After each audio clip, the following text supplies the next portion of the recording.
Everybody behave. Welcome everybody to the September Winter Park Neighborhood Meeting. I'm Robert Lodge. I'm the chair of the neighborhood organization. So thank you all for coming out. We have some great topics. There are some good topics and presenters that we're working on bringing through. So it's also going to a little bit. I can do the presentation go through at the beginning, but really appreciate you guys spending some time with us and then learning about everything that's going on in the neighborhood. I have a bad leg, perhaps. So I'm going to. Yeah.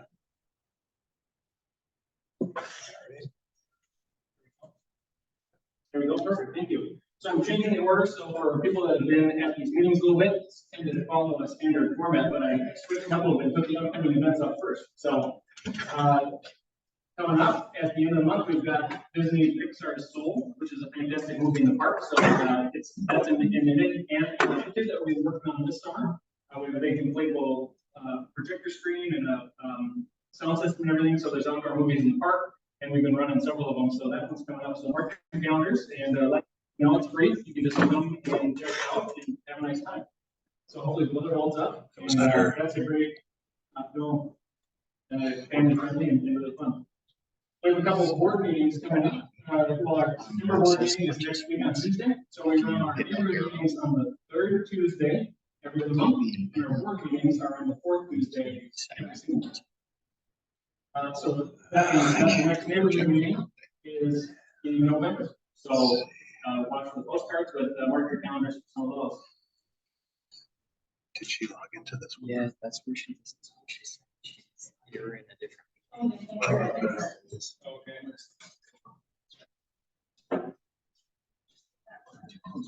So what is it?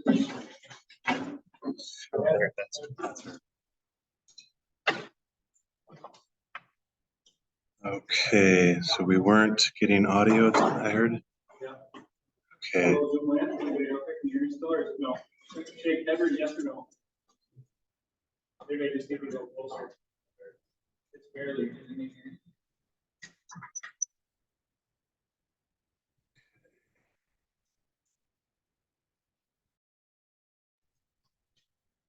All right, hello Zoom land. Can you hear me out there? Sylvie, can you hear me? Looks like no.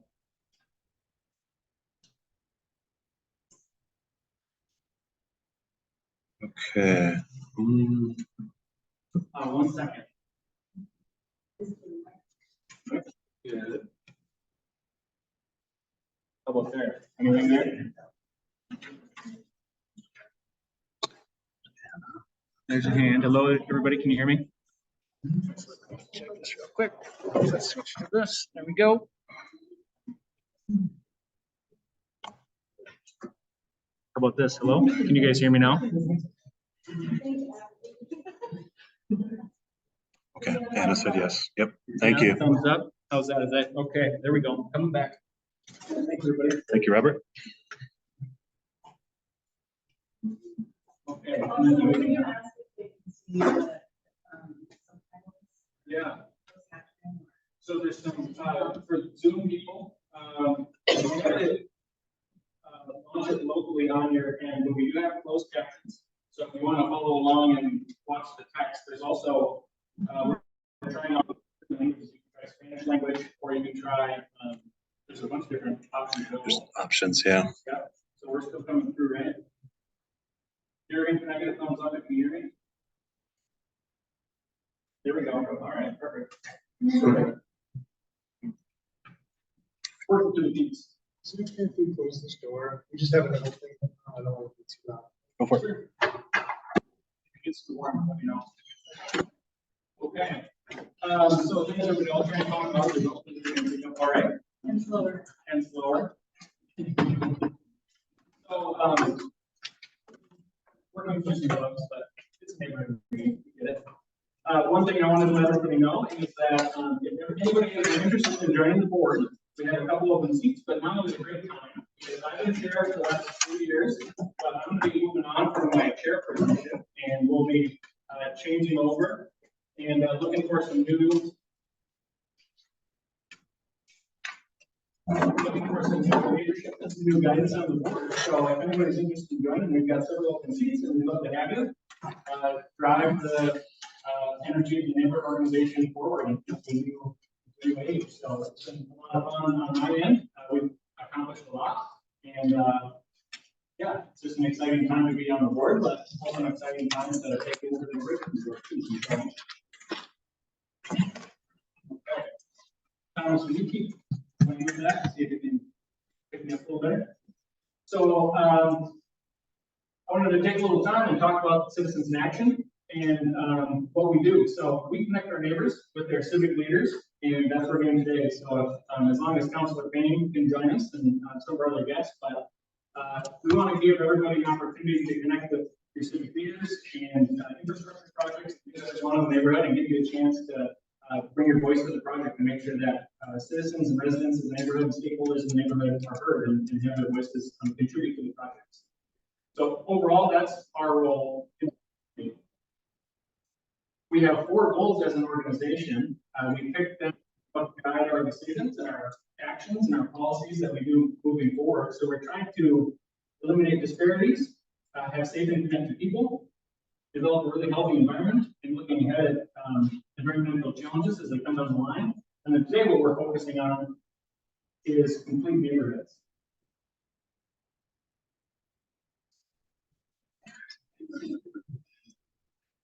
I'm going to take a little water break then. Looks like we're still going.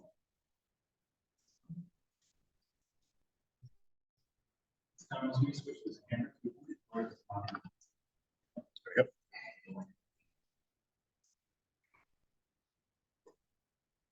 Okay, I think we're good. Will you do this? Minimize this check, the Zoom.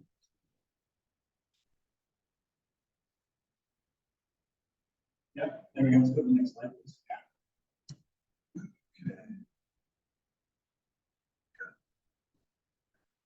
There we go. Thank you.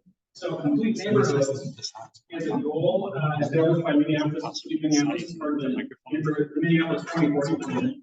And the goal is to bring everybody to speed. What we're trying to achieve and to talk about here is that all residents have access to employment, retail services, health and food, parks, and other daily needs via walking, biking, and public transit. So it's trying to create a community space that people can access without having to be car dependent every single time. So Northeast Minneapolis, I think, is a really nice hub for that. We've got a lot of nice infrastructure that's built in, really important transit lines. We have some nice commercial corridors up central, obviously, some nodes like on Johnson, a couple spots on Johnson. But as we look ahead to the Lowry reconstruction project and other projects along central that are coming in and other investments in housing and expanded housing options and things like that, we want to be sure that we're bringing everybody into the conversation and helping everybody understand what's going on, what's in the timelines. That's what we're trying to talk about today. So I like to bring this up every time, so anybody that's been here knows about these, but we'd love you to take advantage of them. And for anybody that hasn't heard about these before, we have a home security rebate program, which is a great way to reimburse for investments in home security, whether it's locks on the doors, extra lights, a lot of different things to just improve the safety and security of your home. Low interest home loan program is a great way to tackle big projects around the house. So as interest rates have picked up, we've got a 2% loan program. So up to $30,000, if you're looking to make improvements to your kitchen or somewhere on your house, there's a lot of opportunity to take advantage of those dollars in a cost-effective way. There are free home energy squad audits. Our board member Celia swears by these and recommends everybody get one. I just signed up for mine. They're coming in like 2 weeks. But a great way to see where you can find efficiency improvements in your home to save money, but reduce the waste and make it more comfortable as well. And then there's also a lot of just commercial needs. So for businesses in the Northeast and then some other commercial nodes around the neighborhood, similar to the home loan program, but there's low interest loans for commercial entities as well. Just want to try and highlight those. Don't have counselor on. Yeah. So let's get to neighbors for neighbors. We have them. Yeah. All right. So I'm here with Anna Nelson, who is going to present. For the most part, I have a few slides I will cover towards the end, but I'll let her do the intro. Would ask Anna if she can. Hi guys. Can you hear me? I'm Zach. Washington. I live in Northeast Park, just across 18th Avenue, so I'm from around here. But I don't live in. Can you guys hear me? Yes. Do it. Great. Yes, Zach. Yeah, so she can't hear us except through the microphone. So you'll be the MC for the room. So we have her, she can share her presentation. Yeah. Perfect. How's that? It's great. That is good. Awesome. Hi, everybody. I'm Anna Nelson, obviously, as the slide says, and I would have loved to be there in person with you all. I'm actually solo parenting some small children, so if you hear cartoons or voices, that's what's going on. I live in Northeast. I live actually in the Nicollet Island East Bank neighborhood, but I have a special place in my heart for Wyndham Park because that was the first place my husband and I lived together. So I spent 4 years in your neck of the woods. So yeah, I have been volunteering with Neighbors for Neighbors since about 2018. So who is Neighbors for Neighbors? We are a volunteer organization, and our mission is that we stand up for secure, abundant homes for everyone in the Twin Cities. We have a special focus on Minneapolis. It's where most of our volunteers reside and where a lot of our work has been. And love that you guys have complete neighborhoods in your kind of plans for this year, because that's a big part of what we do. We really look at ways that we can address the housing crisis, create complete neighborhoods, and sort of as a bonus, slow climate change. Okay, so what does that mean? There's a lot of ways to tackle these things. There's a lot of great housing organizations here in Minneapolis, in our state, in the nation, but our small niche is we really focus on policies that make it hard to do these things. So that could be policies at the city level, but there's sometimes policies at the county level or the state level that we kind of have our eye on. And making sure that we can legalize what we call less expensive homes. So, okay, what kind of policies are we talking about? There's a lot. So one example is parking. So there are a lot of cities that have a law on the books that says, hey, you know, if you build 5 homes in this area, you need to make sure that each of them have 2 parking spaces. That's really expensive. Land is really expensive when you start counting up how much space somebody has to take to do that. And there are people, for example, who, you know, live a couple of blocks away from the University of Minnesota who are probably not going to bring a car. If they can walk to a grocery store and they can walk to the U, it probably doesn't make sense to create 2 parking spaces for each of those units. Yeah. So that's one example. There's many others. Yeah. Okay, so just a quick overview for our chat. Why does all of this matter? What's the situation with Minneapolis? Where are we going? And if you're interested, how can you help? And Zach, please feel free to chime in. It's hard for me to hear. So just like get in there and cut me off. Sounds good. So kind of big picture, we've all seen it. Minneapolis is growing. And this is a little bit of a dated graph, but a lot of people want to live here. There are jobs here. There's activity here. It's a regional hub and people are drawn here. Living in cities has been having a renaissance and people want to join that. We also have a very tight housing market. I'm not sure if that number is actually correct for 2023, but we have very low vacancy rates in Minneapolis. When you think about like how many homes are we short, given the number of people who want to live here, it's really hard to measure because there are a lot of people moving all the time, right? Moving in, moving out, it's kind of constant. In 2018, the governor's task force estimated that the state is short 50,000 homes. You can imagine most of that demand is concentrated in the Twin Cities. So we carry a huge burden of that. If you're interested in this specific topic, Southwest Voices is a newspaper, local journalism similar to the Northeaster. They just did a series and they posted this article last week. Minneapolis has a housing shortage. I highly recommend it for folks to take a peek at. They did some really good research and it's a great kind of deeper dive into this situation. And of course, When housing is short, people start outbidding each other for that housing. Someone who can afford to live in a nicer place might just jump in above someone else who then has to find a new opportunity. So having a shortage of housing really causes rents to rise. So let's do a little bit of a history lesson here. Okay, easy. We have a shortage. Let's just build more. It's actually in a large percentage of our city, we can't build more because we're limited. So a huge chunk of Minneapolis is limited to, one home on a lot. You can't build more than one home. We're stuck with kind of the number of homes that we have. And kind of going way back in history, the start of this and the turn of the century was with racial covenants. So a lot of deeds for sale actually excluded people based on race, or religion or ethnicity, and said, if you're in this category, you can't buy this home. When that was eventually outlawed and made illegal at the federal level, there were neighborhoods that said, well, okay, how can we get around this? How can we keep this the way it is?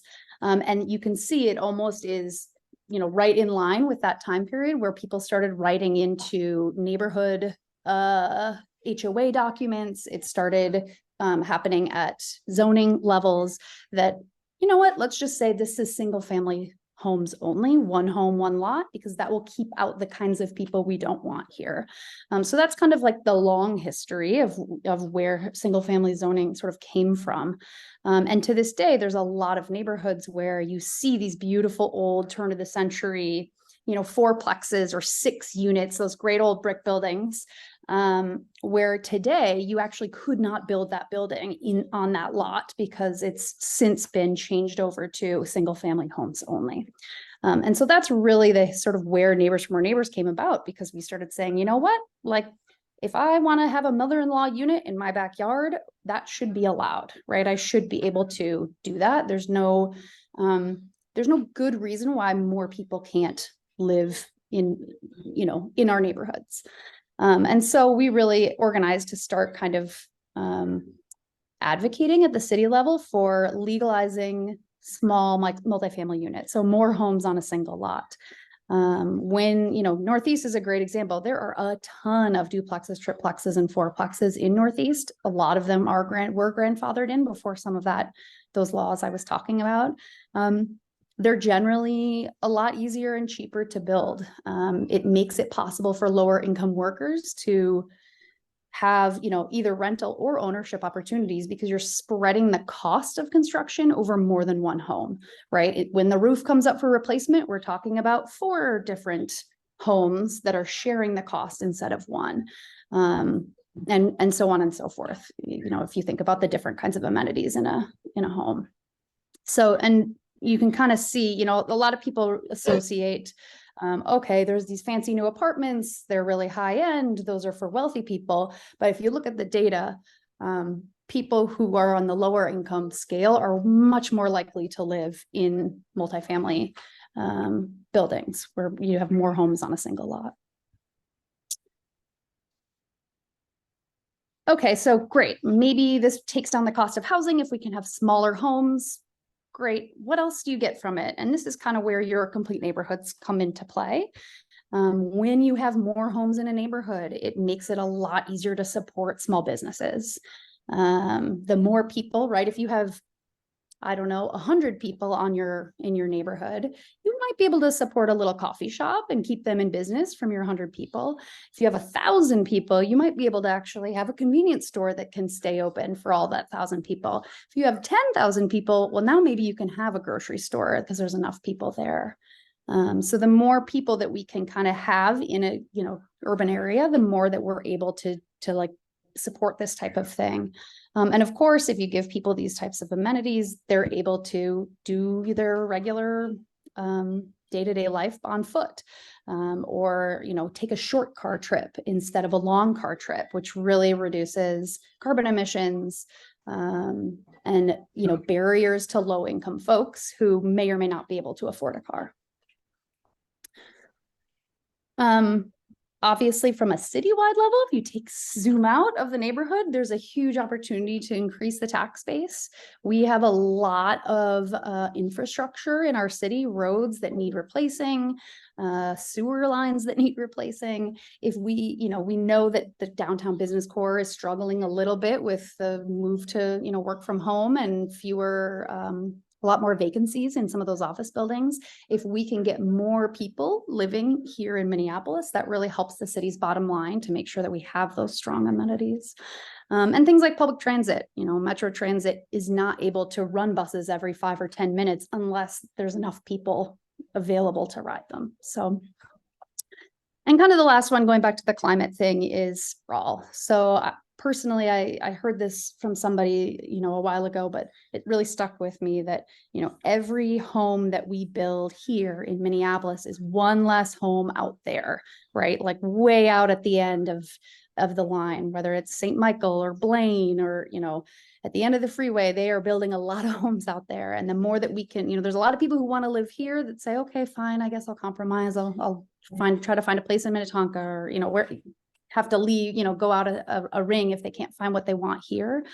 And so being able to reduce that sprawl and the carbon emissions that come from it is a good thing. So I'm going to pause here before we talk about kind of what we're doing about it and what are the options, because I feel like I've been talking a lot. Zach, first, do you have anything you'd add? I guess I don't really have anything to say except, I like your point about like duplexes and triplexes spreading out costs. I just recently bought the duplex in Northeast Park, and the only way I could have done that is because it's, otherwise I wouldn't have been able to afford it. So that was a good point. Does anybody else have any questions before we move on? Keep it great. Yeah. So you're talking about all of this growth. Yep. Minneapolis didn't grow at all between, more or less, between 1970 and 2010. It was 12% between 2010 and 2020.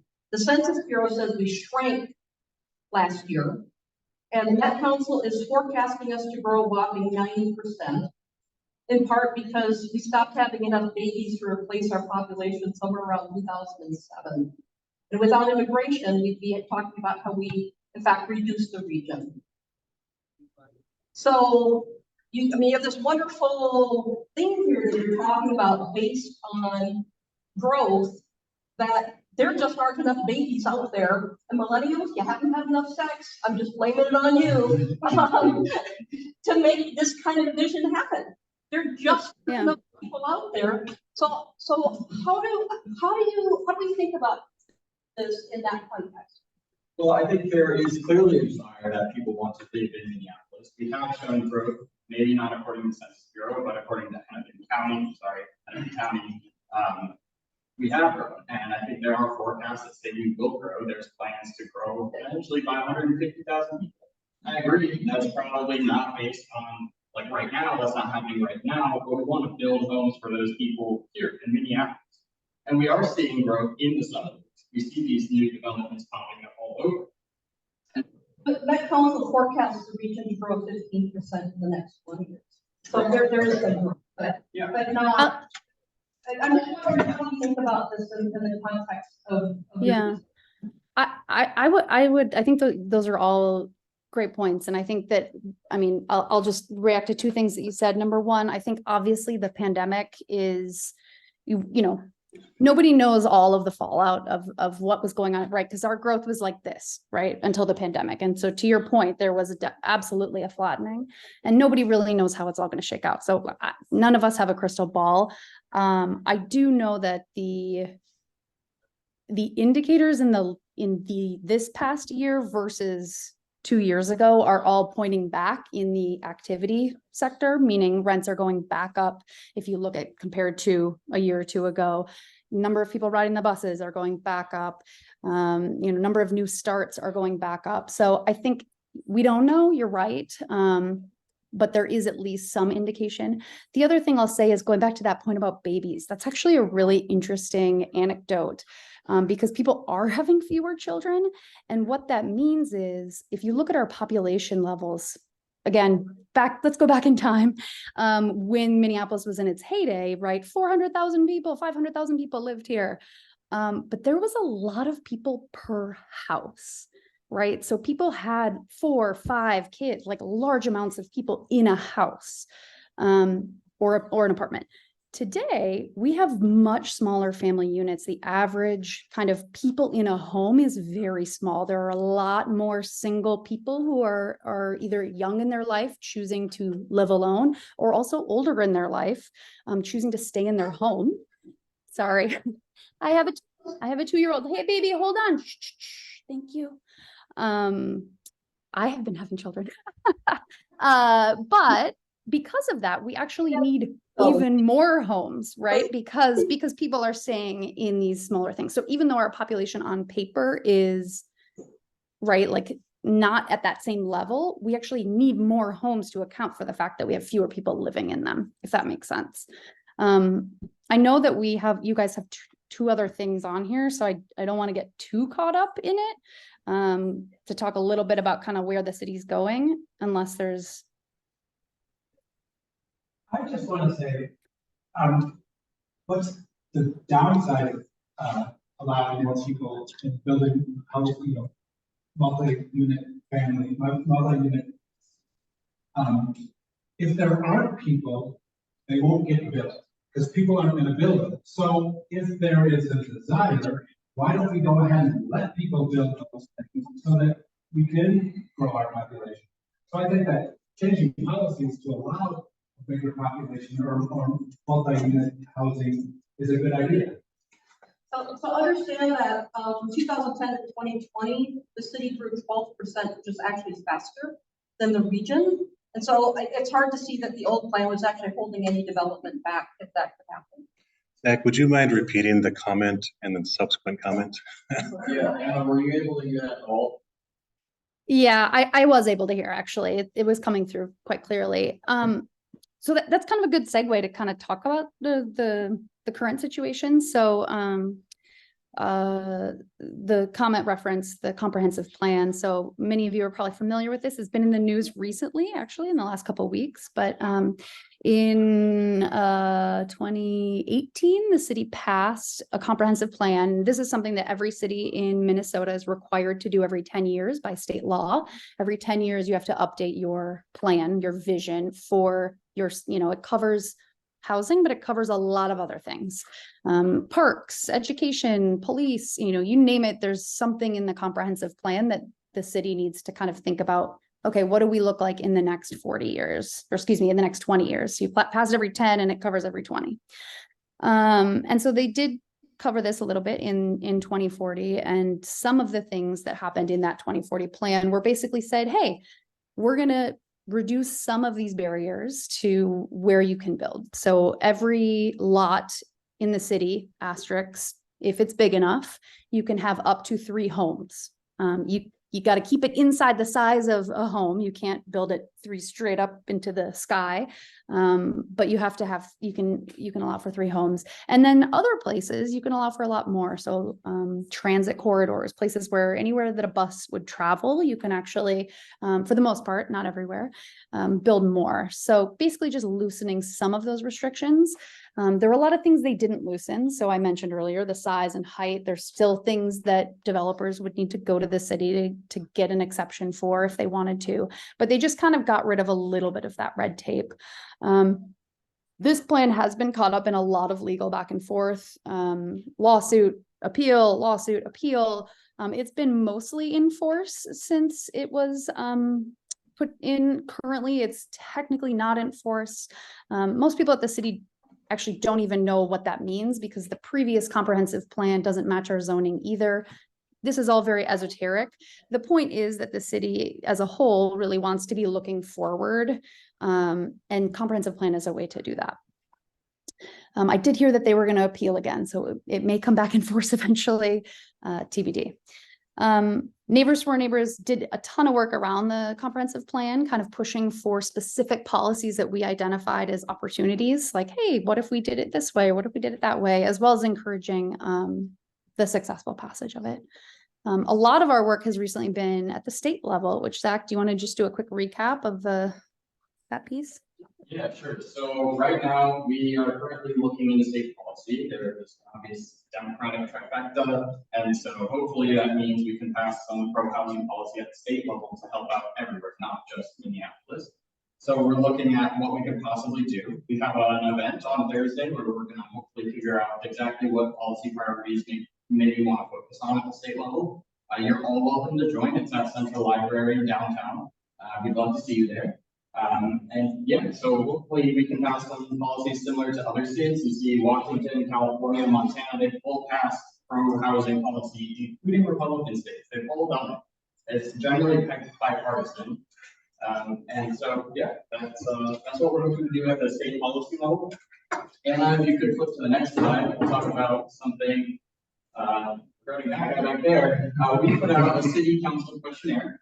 It's about housing policy, and hopefully, everyone has answered it. We got only a response from Elliot Kane within this ward, and Edwin Fruit, the socialist candidate, did not answer yet. We're hoping he will still.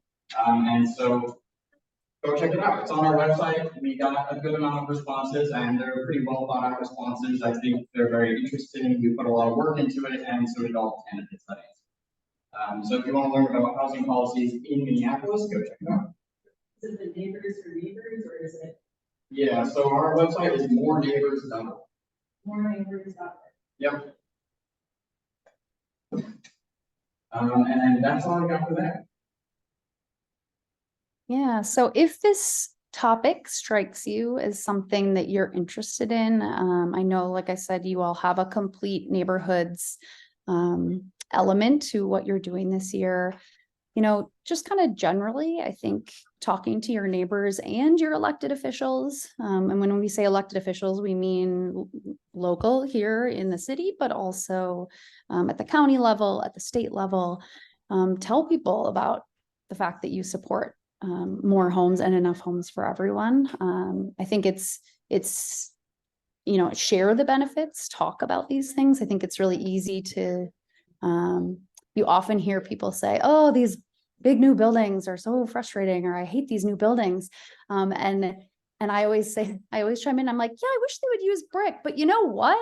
It's so great that we're getting more people in Minneapolis, because that means what? More buses, less carbon emissions. These people are driving small, short distances to work instead of commuting long hours. We are creating these complete neighborhoods. I'm really excited about all of the businesses that have opened in walking distance of my home because of all of those buildings. So I think like being proactive about that is important, because I think it's an under-realized, underappreciated issue that, you know, rents continue to rise if we don't build more, because people compete with each other. From a Neighbors for More Neighbors perspective, we do have an email list if you're interested in getting our news and kind of opportunities to take action. There's that email, there's that website. If you visit moreneighbors.org, there's a join us in the footer. We're always looking for donations. We're totally kind of grassroots, and we do have opportunities to help fund like a volunteer coordinator to help us get more volunteers. And we have tons of volunteer opportunities. So both big ways, if you're really excited about joining a task force, or just a small way if you have a little bit of time here and there. To follow up on that, if you do have questions about getting involved, come talk to me. I'll be here till the end. Jump in there. Thank you, Anna. And thank Yeah. you. I think that's the end, right? Yeah, we got our questions by here. So, yeah, so we're just clicking along. So for the sake of time, I just wanted to jump in and say thank you for coming out. Great topic. There's a lot going on in this space, as we all know. There's people that are all over the fence on, you know, do you like housing density? Do you like single family housing? And, you know, that's for everybody to decide. But one thing that I'd like to point out, we're talking, you know, the big picture is the Minneapolis 2040 plan is so much bigger than just the housing density issue. There's so many great initiatives, there's great goals, there's great policy frameworks in place. So that's what we're trying to do, is just expand the scope of knowledge and understanding. And you know, this topic and this dialogue of the housing element is real, and it's so you know it's something we're gonna have to be dealing with for a long time. So thank you, Zach. Thank you, Hannah. Appreciate your time tonight. And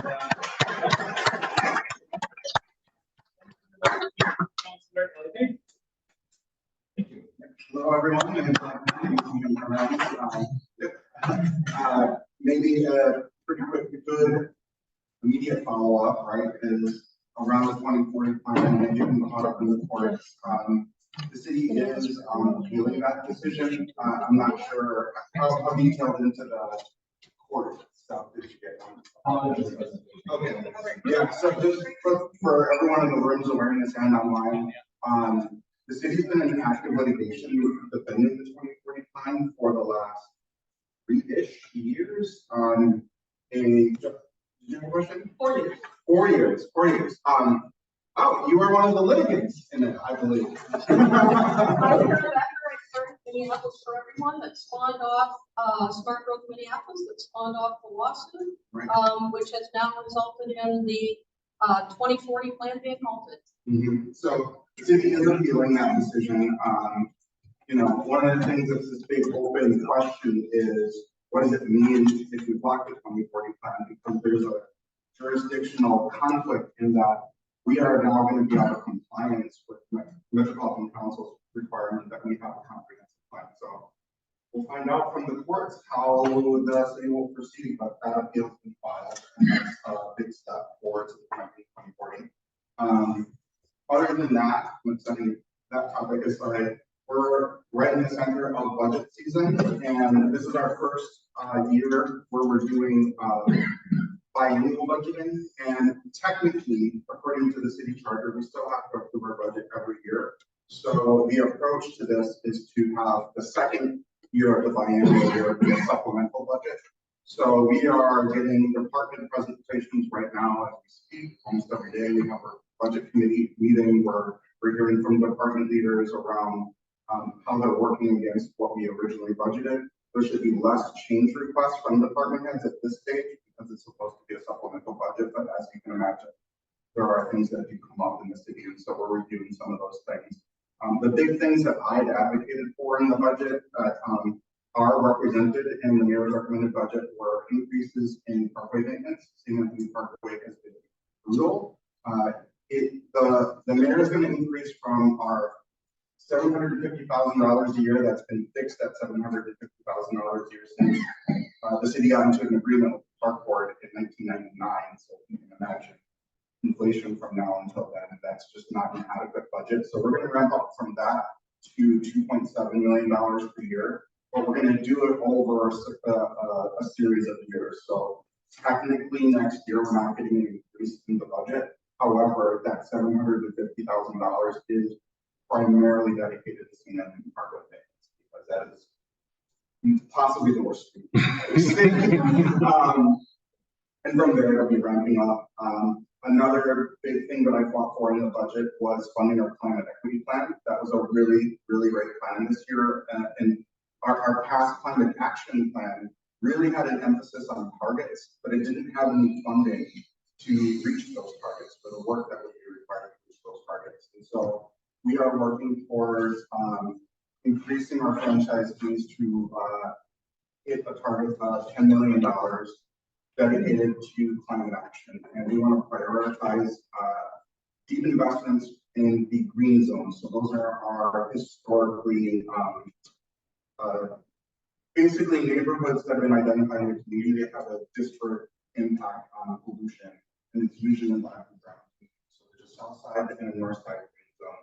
The north side green zone does cut into Ward 1 ever so slightly. It's largely for the industrial zones along the river, but it kind of jets out towards Henson High School. And that was part of the way that some of those improvements around stormwater management that green zone designation. So we're going to start there, but really the intention of the climate equity plan is to, this $10 million is our start. The scale of investment is literally in the billions of dollars to truly address and retrofit all of our homes to be energy efficient, to be electrified. And so one of the big challenges to that is, how do you scale up to that kind of spending? Even if we could magically make $1 billion fall out of the sky right now, there wouldn't be a workforce available to do that type of weatherization work or the supply chain to be able to transition everybody from gas stove to induction stove. So this is our ramping up period right now, and we're just trying, I'm just really proud that we're going from, on paper targets where everybody takes climate change seriously to actual investments into making a difference. So those are my two big things that were included in the mayor's recommended budget that were funded.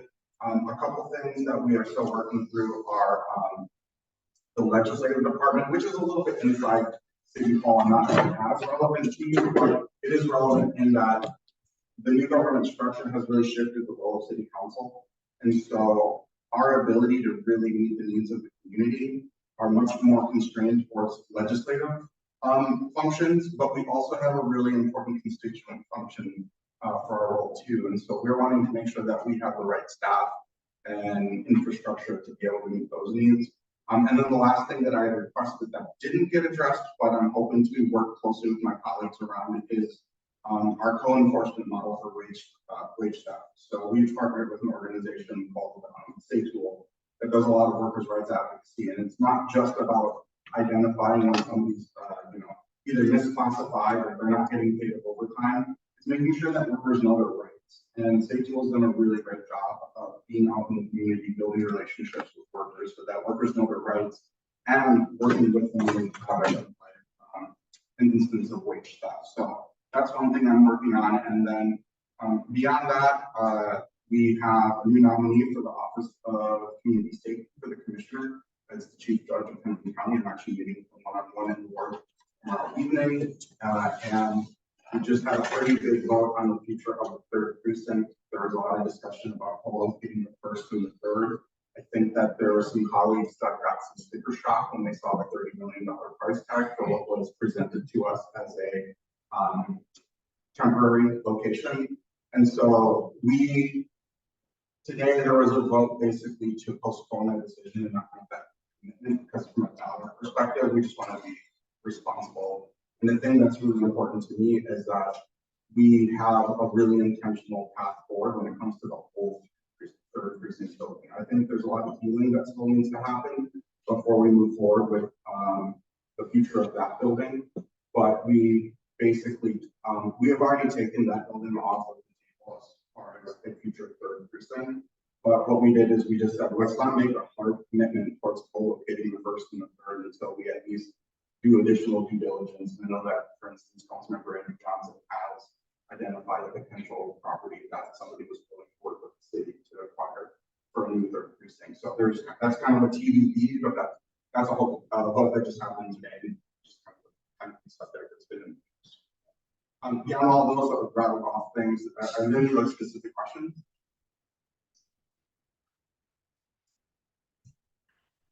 I'll ask about the audit thing versus the coaching. Oh, yes. I'm curious if that's happening. So the city is in a lawsuit with an organization that is trying to get access to. The police department has used coaching as this is where the technical challenge gets into it. The city affirms that coaching is not discipline, and discipline is not subject to open data practices, right? So you can't do open data requests for instances of coaching. And so the city is getting sued because under the premise of those litigants, they're saying, well, the police department intentionally used coaching as a way to classify discipline out of the light of the public. And so as that's moving through the courts, and one of the things that when I have to be, for all active litigation, I always have to be mindful about what I share and don't share, because sometimes the litigants actually literally in the room with you, what you say can be used in court. And I'm not a lawyer, so yeah. I'm not actually a litigant. I'm a litigant. I'm neither a lawyer either. If I were a lawyer, I'd have a much clearer boundary around what we can and can't say, and what the result of that might or might not be in front of the court. But in the case of this litigation, I'm kind of basically coaching as a labor practices method is something that goes well beyond policing, and so the city has got some sensitivity around how coaching is used, because it doesn't just have implications for the police department, the police union, it has an implication for all union workers. So that's the sensitivity there. My perspective on this is that if the accusation is that the police department actively was using coaching to avoid public disclosure of discipline, we should use our audit function. And again, this is part of the new government structure. Our city auditor has been elevated to have complete and total access to all data within the city. And as part of city council's kind of new role as primarily legislation, it's also oversight. And so I think we really should be flexing our oversight muscles here to say, let's do an audit on all instances of coaching if they're documented and identify it. Does that incident that was responded to with coaching, should that have qualified for discipline? And so I think from that perspective, that would be the tool I have as a city council member, using our oversight function to answer that core question of the allegation of, you know, is the police department, or at least historically, did the police department intentionally use coaching as a way to dodge their responsibilities for public reporting of discipline? So that's a great question. Any other questions?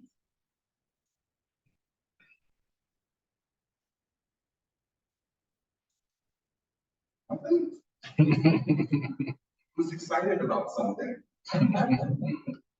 Closure of the mental health response units, they were extended, are they still pilot, or are they going to be a permanent program? So they are still technically classified as a pilot, but we did extend the contract for 2 years. And we have funded them to be able to achieve 24/7 service. Now, where are we at in staffing to truly meet that 24/7 need? That's a little bit in flux, but we're pretty committed to it at this point. It's still designated as a pilot, and the reasons I would personally classify it as that is that we're currently using a contract for that. These are not city staffers, and I think we really need to do the work of figuring out if, you know, permanent fixture of our public safety ecosystem. Ought those responders be full-time city employees with benefits and, you know, participation, right? I would like to see that, and I'm really ready. Your contract extension should give us ample time to be able to really figure out those details. So does it go out every day or? Yeah. Is it, yeah. Every day, you can call 911, ask for behavioral crisis I response. was just wondering, is there a place you can go to look at the stats? Oh, you know, that's a really great question. We were getting quarterly updates from my former team that helped launch WPCIA. Nobody's left from my team other than me. And I had to run for city council to stay employed by the city, because I saw what was happening to my team, and I saw the kind of pressure that our team was under. It was a black lab team, it was a black staff team. The city has a very tough culture to be a working professional as a black person. And it got to be too much to bear for a lot of my teammates, and none of them are with the city anymore. And so that staff that used to do the quarterly reporting, they're all gone. And so we do have a new director that's been put in place. We have 2 people that have been hired as analysts, but they're still ramping up in this very transition. So that'll be something I can follow up with somehow. How can we advocate for that process to improve for those employees that, it sounds like none of them are left, but for the ones that are now replacing them, to have a better work environment? It sounds like you're advocating for additional hours and benefits. I think, no, the full-time status, that's something to be resolved at the end of the contract. And, you know, we may do an analysis to determine that that contract relationship is the right relationship from a staffing model, from a flexibility of it. That's something that I think we need to do some deep evaluation on and make a determination and have forward for. As it relates to the former performance management and innovation staff, that would be the kind of thing where I'd say, oh, you should email your council member about clearly I'm tuned into what's going on there. You may want to email the mayor and just say the importance of that team and the continuity of that work, especially from you know, regular reporting, that might be something that would be important for the near future. And like I said, I do believe, you know, when I ran for city council, I felt that that program was under threat. And I felt that it wasn't well supported. I believe it is a well supported program. It has been both affirmed by, you know, frontline rank and file police officers who say, I wouldn't do my job anymore if I didn't have access to PCR. And it's been affirmed by the Department of Justice. That was central to some of the response of the Department of Justice as far as good things. You want to just ask the people tuning in on Zoom if they have any questions too? Oh, yeah, anybody on Zoom want to throw anything in the chat or jump in?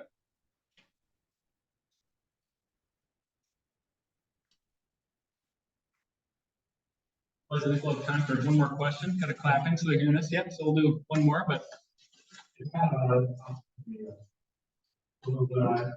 Anyways, why do we have to have, why does this one Thursday be closed for 2 days? Great question. I believe there are some structural things that need to be addressed that are fairly significant, and so they needed to switch. I heard something that perhaps the Minnesota administration offered a plan where they close half of it at a time, like one side of it, and so that you could, you know, just be half of it for the whole 2 years. Is that not something that's considered? That's in fact, that's the way that we do it. That's like 2 years. It's 1 year. There's only one, like there's only the north side of it 1 year for half. Oh, so you want to go all the way across? Yeah. That I'm not sure. I can look into it. Oh, reading the question from the microphone.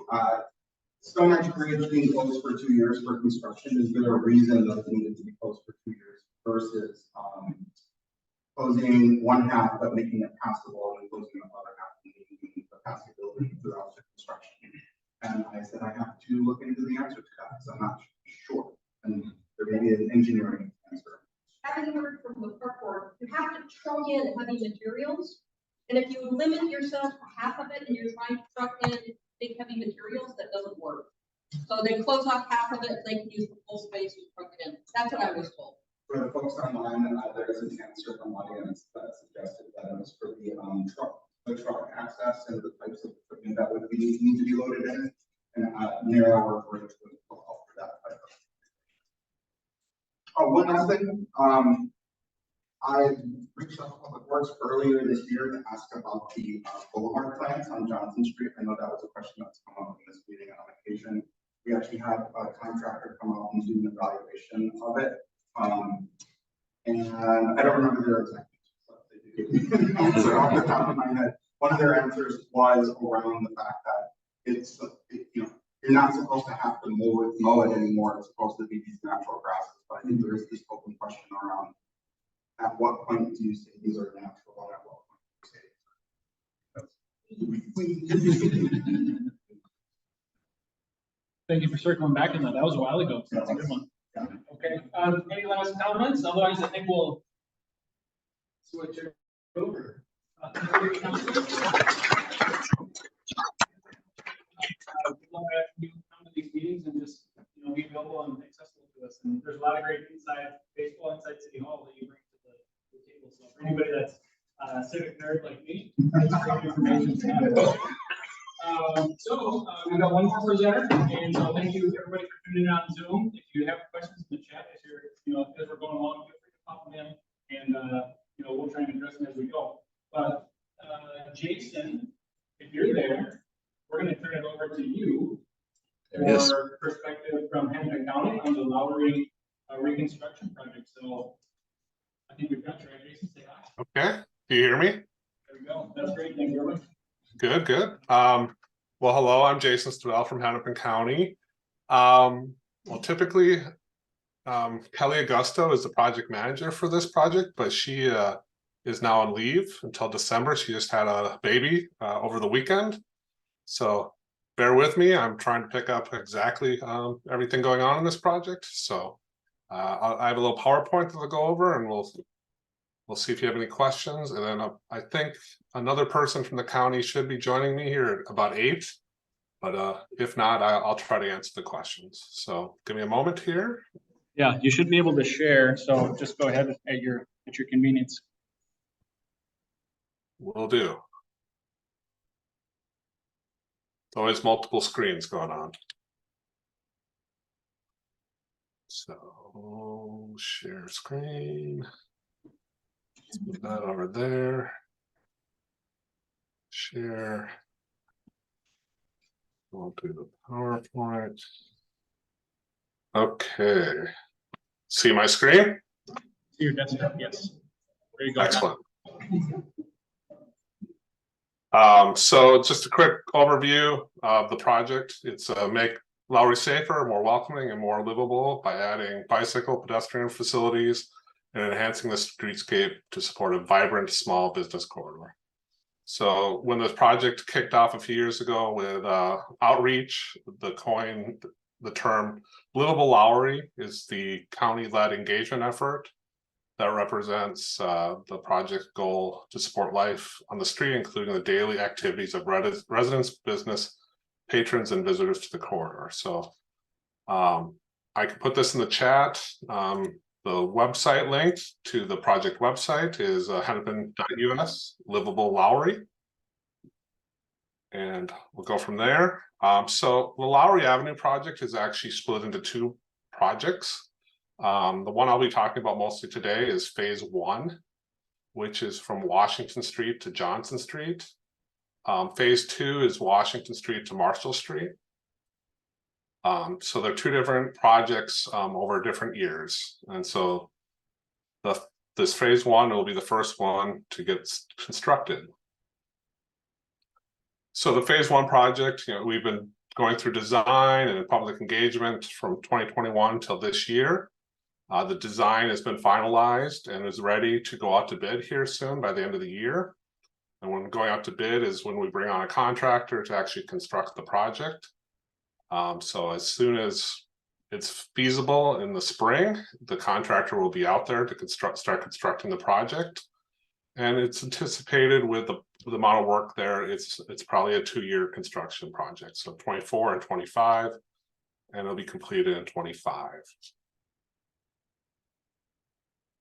So some updates, if you've been following this project over the last couple of years, are some additions to the layout that were kind of messaged recently.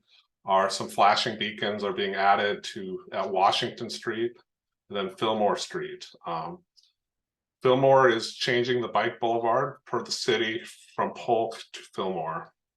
And then the flashing beacons at Washington are replacing what is existing a traffic signal. Central Avenue intersection has been removed from this project.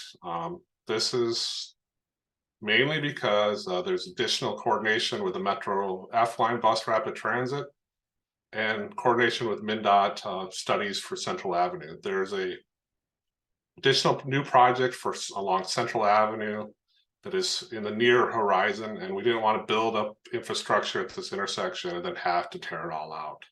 So Central Avenue will be constructed with the either Metro F-Line bus rapid transit project or a MnDOT project in the coming years.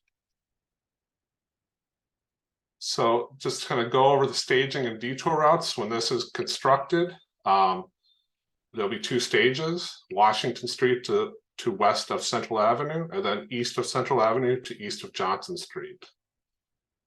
So through traffic is closed on Lowry during this time, but there will still be access to businesses, residential access. There might be times where it's gravel roads to get access, but they will be open for access. Then I noticed Amanda is now on. So Amanda is a construction engineer for the project. So she will be the person out in the field, making sure the contractor is building this to standards. Amanda, do you hear us at this point? I do. Okay, excellent. Well, I can continue on, and then if we have some more detailed questions, we'll go from there.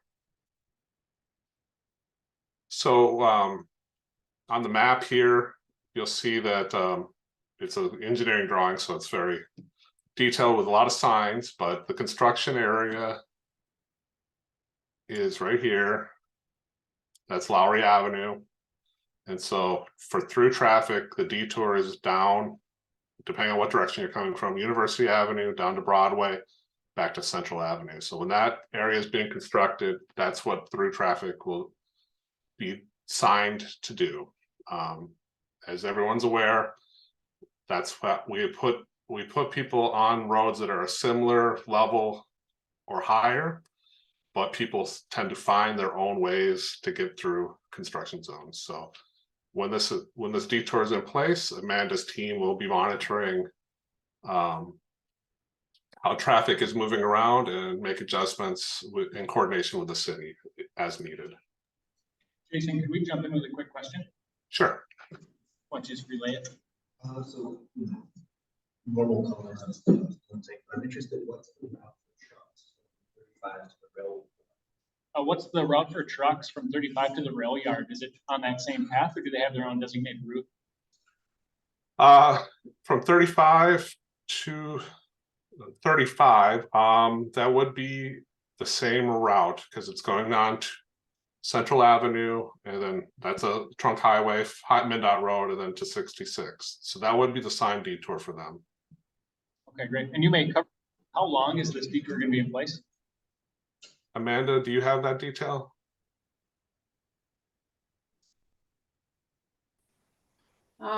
Currently, we've got this project as a 2-year project. So I'd say this stage 1 detour would be most of 2024. Correct. Very good, thank you.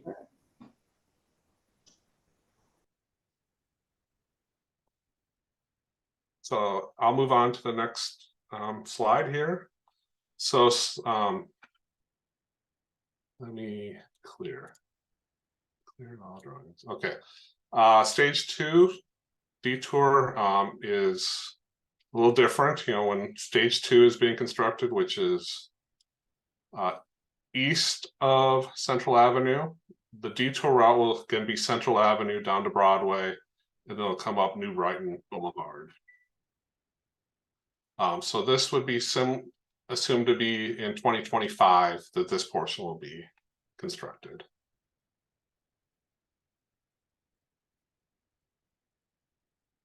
Move to the next slide.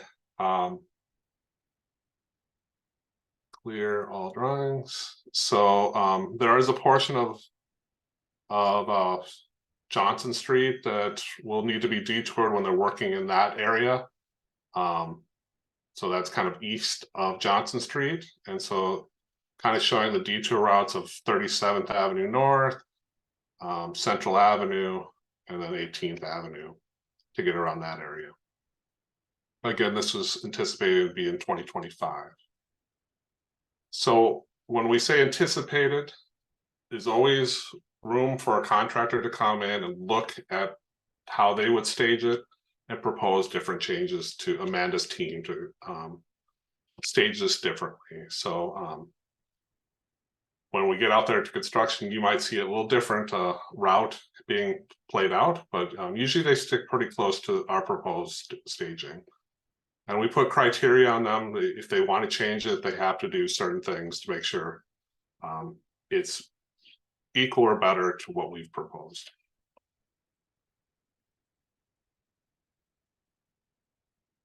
So kind of hit on this before, but the next step is select a contractor. So that'll be towards the end of 2023 here.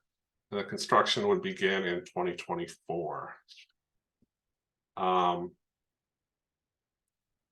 Questions, before we get to questions, let me do something here. For those not familiar with the whole project, I'll just bring up the layout here real quick. And I'll start over here by Johnson Street. Clear. So this is Johnson Street, Lowry Avenue. And so from Johnson to Central, the road is being narrowed to 1 lane in each direction. And then on the south side of the road will be a 6-foot sidewalk. Then on the north side will be a 10-foot shared use path. Sometimes it needs to be 8 foot, but for a while it's 10 feet. And so that's shared use path for bikes and pedestrians to share. On both sides, there are green boulevards. The more substantial one is on the north side, about 7 feet. In these boulevards will be opportunities to put lighting and trees, and then also utility poles. So that's a big issue out there, that there's utility poles right in the sidewalks and making those sidewalks very narrow. We have, with this project, there's room to put those utility poles into those boulevards. So now they'll no longer be in the sidewalk area or the shared use path area. So, Well, a question is, yeah, what does the yellow mean on there, the crosswalk areas? so these are raised crosswalks for the shared use path. So they, the shared path doesn't have to come down to street level. It kind of stays level, and then the road kind of comes up. So I think there's a few examples if you want to go around town. Plymouth Avenue, I think off of Penn, the city has put in a few of these recently. So it's kind of making that bike and ped experience a little bit more visible, and then also less up and down for those people. And then another question is, this looks like it takes away street access parking on Lowry, right? So people are currently parking north and south, but that'll be gone. So people just have to park on the side streets and everything. Correct. There will be no parking on Lowry after this project. And then there's a question, oh, maybe not a question, but okay, so just something in the chat for you to take a look at. I have a question about the intersections of Johnson and Central. I know you said Central was removed from the project, but I'm not sure exactly what the intersections look like, but I'm wondering about temporary solutions that would improve pedestrian safety. I don't know if people in your project can have the opportunity to walk around foot in the central Lowry area, but the crossing time is really, really long, and it's a different. What's the broader? So, I don't know if you had any of that. Yeah, Jason, did you catch that? I am not catching that, sorry.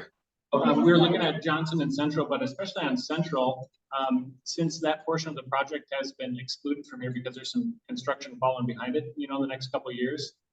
What does that look like for pedestrians as they go across? Just because it's a long crosswalk and it feels dangerous because there's just so much activity there. So can you comment on the Central intersection? Yeah, unfortunately, it is some restriping on Lowry through here, but the actual reconstruction is pulled away from Central. And so for a pedestrian, it is not going to be a significant change in the interim. I would say that that Central Avenue project and Metro Transit project is following close behind. I think they maybe 2026. So this interim condition shouldn't be out there for a long time, but it is a gap. Is there a thought of making something temporary or more less substantial, like Bollards? What are they called? Bollards. Bollards. Something that could be done sooner to reduce, because as you know, that's a pretty dangerous intersection. Just based on statistics. Can you repeat the question, please? Oh, yeah. Sorry. So I'm wondering about temporary fixes to that intersection, because that's under your jurisdiction, right? County road, adding things to it that wouldn't involve a great expense, like bollards. So I've heard, is there opportunities to add temporary like bollards in the interim? I do not have an answer for you on that, but I can we can talk. I can see where that discussion has gone in the past. Thank you. You know, there's this amazing wide students path running. The continuity of that experience is being disrupted by the Central Avenue intersection not being addressed. So whatever temporary measure put in there, really just connect those two shared use paths, and make that intersection. Not like a stark reminder of what Lowry's like today. Yes. I didn't hear another question, but sorry, it's a little hard to hear people, so I can move on if there's nothing, no other additional questions. Unmuted, Yeah. like just directly Sorry. and loud. Why don't you go ahead? We're having trouble with the mic, I guess. Jason, can you? Okay, I can hear you. You sound very clear. Louder and more directly into the mic for the future comments. So, why don't you just go ahead then, I guess? Sorry. Okay. He'll repeat. Oh, I see. Jason, you go ahead. Okay, I'll go ahead. West of Central, the road becomes a 3-lane section, so 1 lane in each direction and a center left turn lane. It'll have those sidewalks on the south side and the shared use path on the north side. I'll point out if something here, Quincy Ave Street will have a median, so it will only be a right in, right out. This will help with some pedestrian crossings through that area. We keep moving on to, Madison Street will have similar type ped crossings. So we're trying to find those areas where it makes sense that a median could go in and you can kind of restrict those through movements and left turns. They did traffic counts, traffic analysis to see where it made sense to kind of reroute those through traffic and left turns to another road that then provides some additional crossing locations for pedestrians and bikes. Anyways, we kind of end at Washington Avenue, is the west end of the project. So I see in the chat, what is being done to improve Lowry crossing at Johnson for shared use path? This is going to show my ignorance to not know everything. I think, Dan, you missed it. Kelly's gone. She's the project manager. She's on maternity leave, so I'm filling in with her for her on this presentation. So correct me, this aerial I think is out of date, but I think the shared use path is over on this side of the road, Johnson.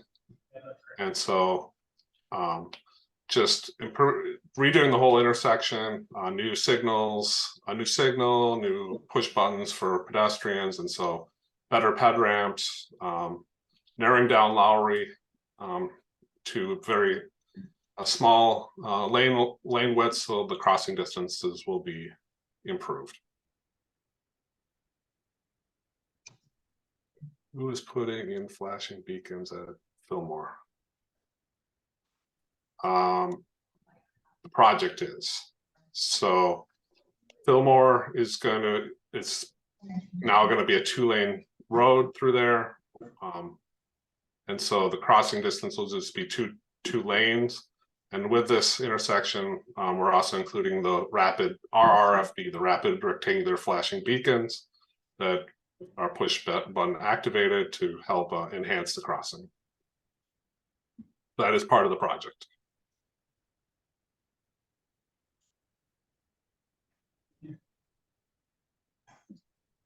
Jason, we have a question from in the room here is why did the designated bike path go from Polk to Fillmore? What's the theory behind that? Did you catch that? I did. That is a good question. I do not have a complete answer to, but I think Fillmore this is a city kind of discussion point that this is the bike boulevard that's moving forward, the Fillmore Street. And so that's all the details I have. But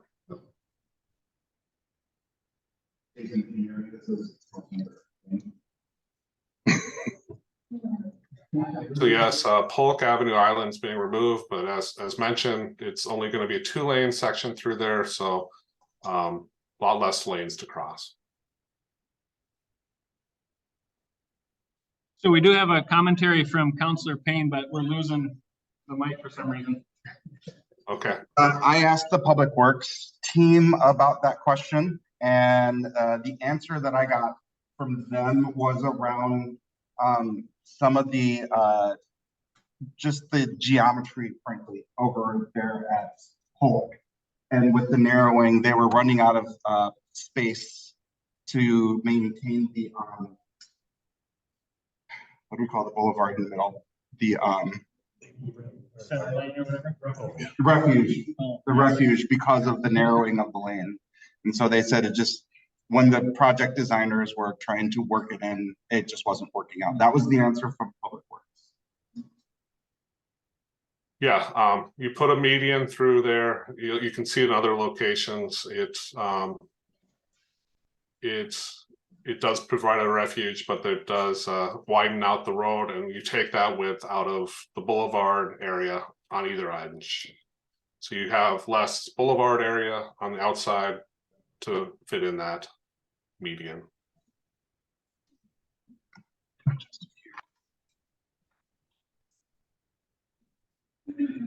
Okay, well, thank you, Jason. Any other questions from the room or anybody? We got another question in here. Yep. I'll try and repeat it for you. Why don't you say it? I'll repeat it. Okay, I'm wondering about the utility poles. Is there a way to put the utilities underground? Like, no matter how pretty you make this look, you put in eyesores, you know, a couple times a block. Seems like if there the utilities whole project would be a whole lot more attractive. So, I mean, you kind of look at 18, you can kind of see what I mean. The utility poles are still there, they put in this nice walkway, and it's still great. It's just lines with poles and wires. Those need to be put underground. Jason, can you hear me? I kind of heard a little bit, but if you could repeat the question, that'd be great. Yeah, this is a question about utility poles, and this is something I'm working with Cell Energy in the city on. Part of it was at the very early onset, but for budget reasons, it wasn't included in the project. It was a strictly budgetary decision. I've since worked with Excel Energy to try to get an estimate for that, to try to explore, well, what would it take to say, let's extend the budget while we got the road ripped up? Why don't we do that? I've gotten, it's hard to give a concrete estimate on a project they didn't actually come up with the engineering or like more technical bid around. But they did give me kind of like a ballpark of like 1.5 million off the top of my head. There's been a few other folks that have been doing their own research on this, just regular old constituents. They found estimates as low as 600,000. Both of those numbers are not eye-popping to me in terms of things that we may want to consider. The bigger question is actually not what would be the cost to bury the lines, it's the impact on every one of those individual residences along the road. So it wouldn't just be, hey, let's go nuts, $2 million to bury the lines. It would be every single connection point back into the main line for every one of those residences would need to be updated code, which that's a kind of big Pandora's box because some of those older connections are so old that like the code's drastically different. And so you could be putting tens of thousands of dollars on individual homeowners for responsibility in addition to the assessments for the construction. So that was ultimately the reason why it was rolled out, but that like nuance I think had been missing in a lot of the conversation. So they're still not pursuing burying the lines, it's still not included in the project. The thing that was compelling to me about that was just a Pandora's box of requiring every single property along that corridor to have to pay out of pocket to make that connection back to the main line. So that's kind of some of the challenges. I mean, I swear it sounds a little tiny, but well, it's not that I have a property in Wisconsin and I had a line like 100 feet underground. And it could be a couple $1,000 for some people. It could be, and I think one of the things is that we would force that burden on the people, and that also is a challenge, right? And so those decisions were made before I was in office, but at least that's the rationale that was shared back. Well, is there a way for the community that like we could say this is having a beautiful corridor is where it's best to get in, now, those residences make those connections, and that would be.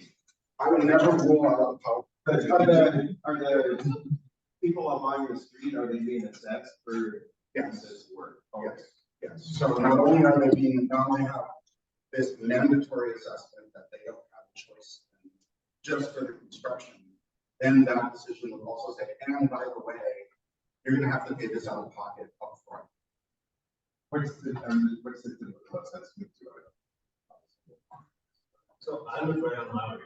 I actually got paid For an easement. for an easement, yeah. Okay. I have Johnson at work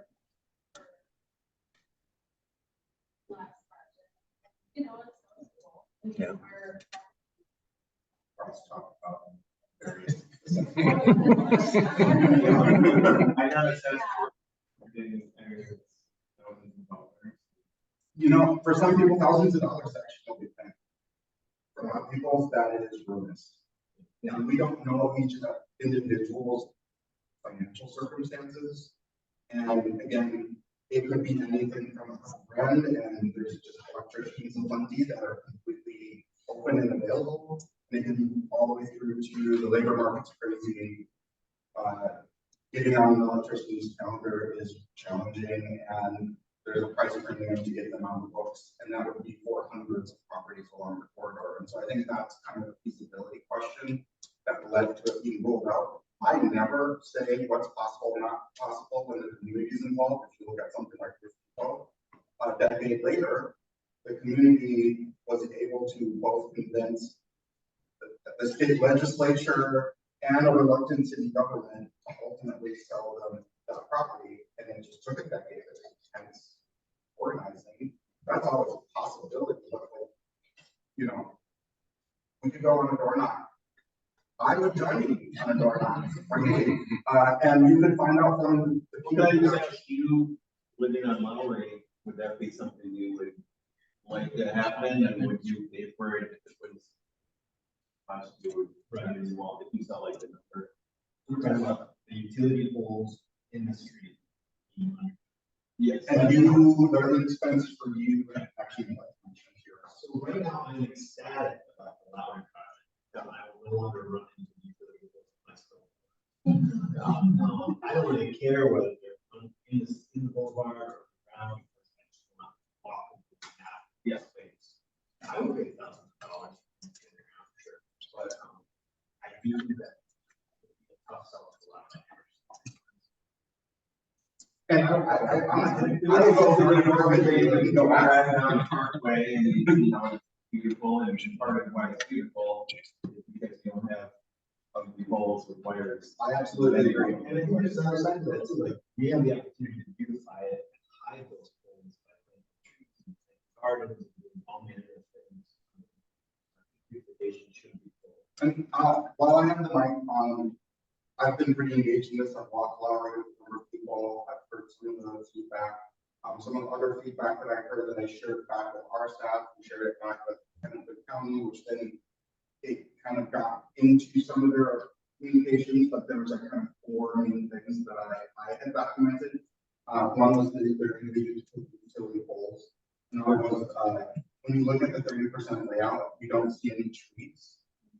That's because it's the 30% layout. There's actually a very robust tree program, and the county has, which Jason will probably able to speak more to the county's tree program, but they do actually have a tree program, stormwater management, and then there's this one building on Monroe, on the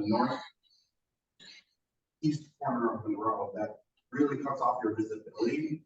And it, like, when you look at the pins for where the property line is, it's like kind of this old shack that seems to maybe be on the right of way. So there was a question of like, from a visibility perspective, would there be a eminent domain taking of that shack?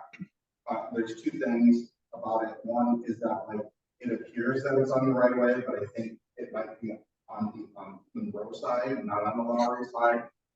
Either way, like eminent domain is not a thing that you really want to tread into lightly. And then second of all is with the narrower road, that building won't be right at the intersection. There's going to be the bump outs for siding and the additional space for pedestrians.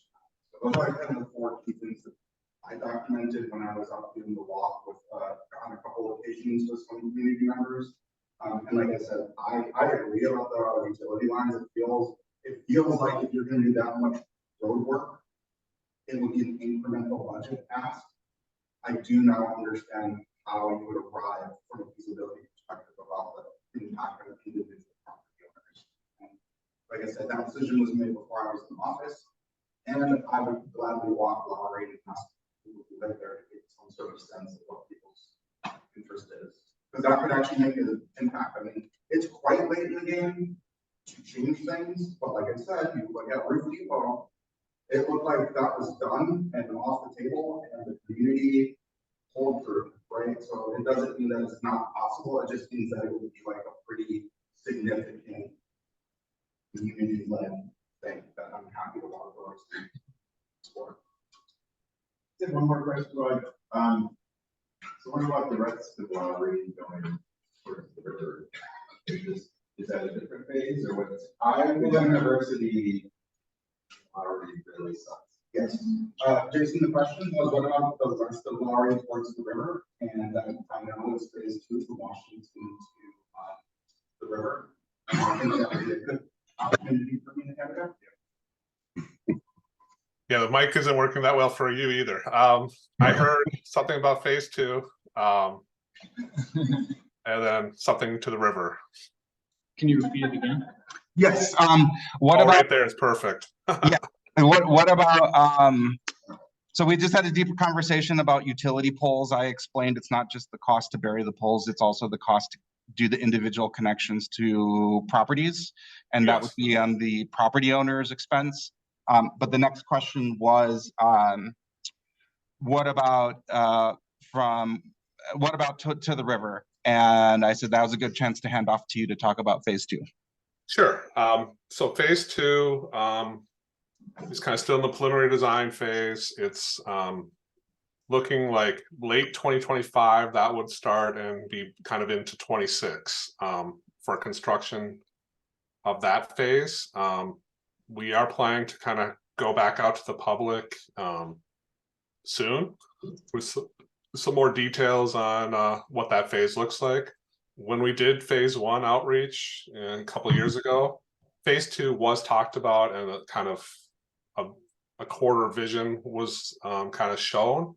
But as we've learned more on phase 1, we're updating phase 2 to kind of reflect that. And like I said, in the coming months, we'll probably be coming back out to the public to give an update on where phase 2 is looking and next steps.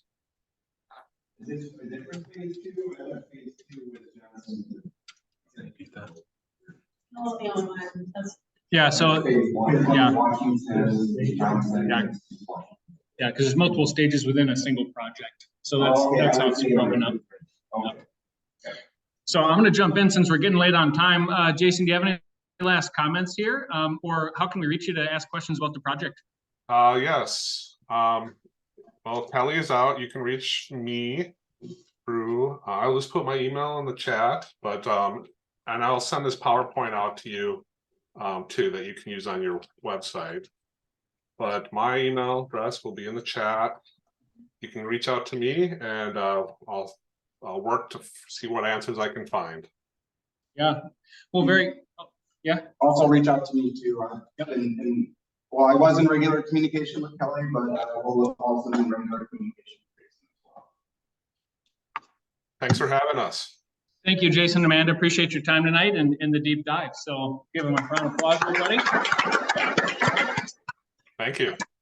Thank you all for coming out. And Zoom folks, thanks for tuning in and staying with it. And we're going to wrap up here, but board meeting next week. If you're interested in joining the board, join the board. And then we'll see you in November. Thanks, everybody. Good night.